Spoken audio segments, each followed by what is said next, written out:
Okay, I think everything's all right. I can't tell if my camera's crooked, whatever. Hello, welcome to day one of me trying to make content again. After a while of being inactive, I have found that it was very difficult for me to start over.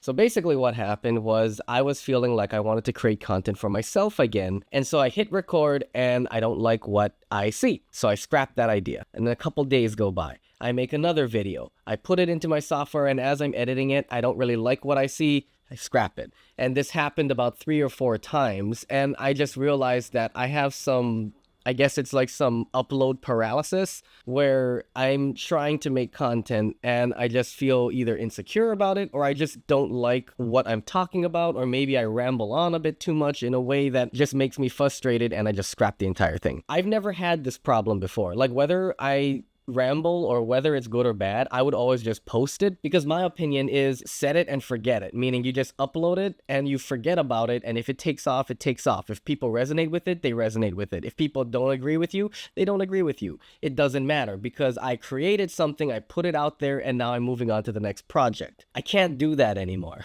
I've been making content on Instagram for a couple of months, and I started to realize that I don't like posting on Instagram. For one, it doesn't feel natural to me to make vertical videos. I prefer making horizontally structured widescreen content, because it's what I grew up with. It's what our eyes naturally see. The point is, I didn't like making content on there, and so I thought, well, I'll go back to YouTube. I will re-enter onto this platform. It wasn't as easy as I thought. But here's what I learned from uploading just one video. When I woke up the next day, I felt a little better. I've been having problems waking up in the morning simply because I feel like I have no purpose, I have no direction. I think that it's called like the hedonic treadmill, where you have so many ups and downs that they kind of level out and it becomes the norm for you. And I think that that's what I was experiencing after 2 years of being a full-time photographer, videographer. Every morning I got to go out to do early morning shoots, I got to film music videos for people, I got to do all of this fun stuff. And I guess that over time the novelty of that wore off. And so now I'm looking to create something that's a little more for me. And the best thing that I can do is make videos for my YouTube channel. But it took me a really long time just to upload one video. And now that I've gotten that ball rolling, I don't want to stop it. So I'm forcing myself to make this video. And hopefully I will be able to edit it and get it out there as well. Like, I'm not caring about what the scene looks like. I don't care if the lighting is bad. I don't care if I'm so far away from the camera. I can actually zoom myself in a bit more.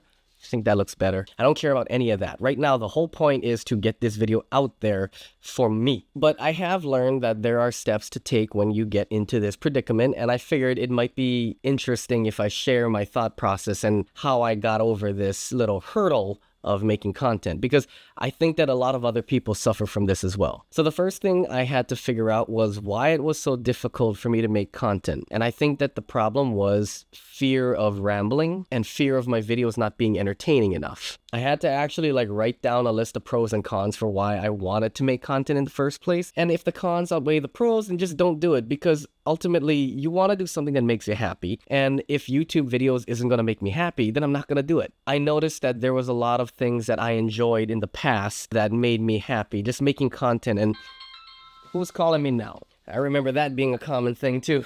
But bottom line, I made a list, I journaled, and I think that one of the fears was now that I've been spending so much time behind the camera, I'm not used to being in front of it. So the only way to get comfortable with something is to keep doing it until the fear goes away. I never thought I'd be afraid of being in front of a camera, but here we are. Also, one of the things that helped me was uploading content on a different platform. By making a vlog series on Instagram, it forced me to condense down my video to the only important parts that mattered. And by doing that, it honed in my skills for me to be more decisive with what I say. One thing that I've learned about myself is I tend to work better under pressure. So now I'm specifically filming these videos right before I have to leave to an event or to a gig, because that forces me to get what I need to get out of me and onto the camera, whether it makes sense or not. That sentence didn't quite make sense as much as I wanted to in my head, but you know what? We're gonna roll with it. Grant, don't cut that out. Finally, the last thing that I'm doing to combat this upload paralysis that I have is just keeping the video simple. Normally, I like to go a little extra. Maybe I like to add in drone shots. But for these particular videos, I'm not going to be adding in any extra features. It's just going to be one video that I need to cut and paste and snap together to make a really decisive, impactful, informational video. Does that make sense? all of those things combined into one video that should be under 5 minutes. And the last thing that I'm going to try to do is just whenever I feel inspired to make a video, I just set up my camera and film it. I don't worry about an upload schedule. I don't worry about the quality of the video. I just set it and forget it and put it out there and move on to the next one. And hopefully by doing these steps over and over and over again, I'll get so comfortable that I can just keep a camera in my bag, and whenever I feel like making a video, I'll just pull it out and start recording. But until then, we're gonna have to go through these little micro vlogs or talking head videos, whatever you want to call them. We're gonna go through this until I feel comfortable, and we're gonna document the process to the point where I can get back to where I was before I stopped making videos. I'm gonna stop right there because I feel like I'm gonna ramble. Anyways, thanks guys for watching. Bye-bye.